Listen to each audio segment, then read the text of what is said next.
Hi hello मैत्रिणी, श्री स्वामी समर्थ. मैत्रिणी, झाला का तुमचा रात्रीचा स्वयंपाक?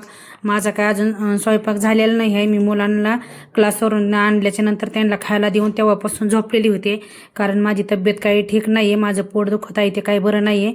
मी दादाला आता आलेली आहे हॉस्पिटलमध्ये घेऊन, आणि गेल्याच्या नंतर मी करणार आहे स्वयंपाक. इथं मी डॉक्टरला दाखवलेलं आहे माझं पोट दुखत आहे म्हणून, माझं जेवणाचं पोट दुखत आहे आणि त्यांनी मला मेडिसिन दिले आहेत. मी आता इथं ना मेडिकलमध्ये आलेली आहे गोळ्या घेण्यासाठी, कारण मी बाहेरून अगोदर गोळ्या आणून खाल्ल्या पण नाही, मला म्हणजे सहन नाही होत आता, त्यामुळे ना मी आता हॉस्पिटलमध्ये आलेली आहे. चला मैत्रिणी, आता मी घरी गेल्याच्या नंतर स्वयंपाक बनवणार आहे.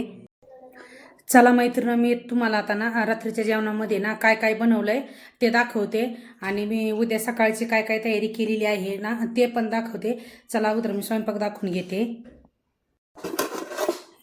याच्यात ना मी बनवलेली आहे सुक्की वालाची शेंग, थोडीच केलेली आहे कारण मी काही जेवणार नाही, मला बरं नसल्यामुळे फक्त मुलं आणि मालकच आहे.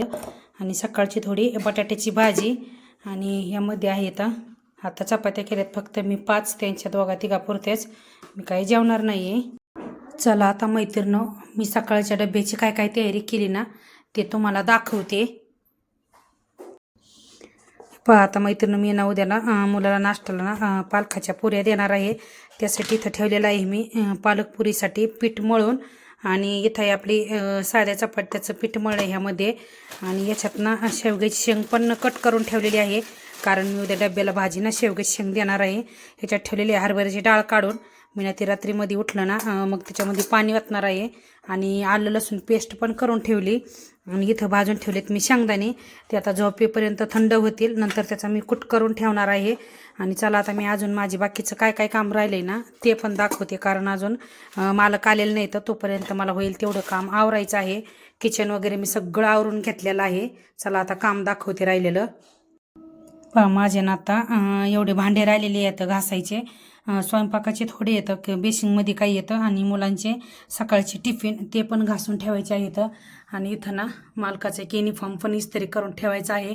पण आता टाईम बी खूप झालेला आहे, 9:30 पावणे 10 वाजल्यात, तरी पण मला करावं लागणारच आहे. चला मैत्रिणी, आता मी ना सगळं पटपट आवरून घेते.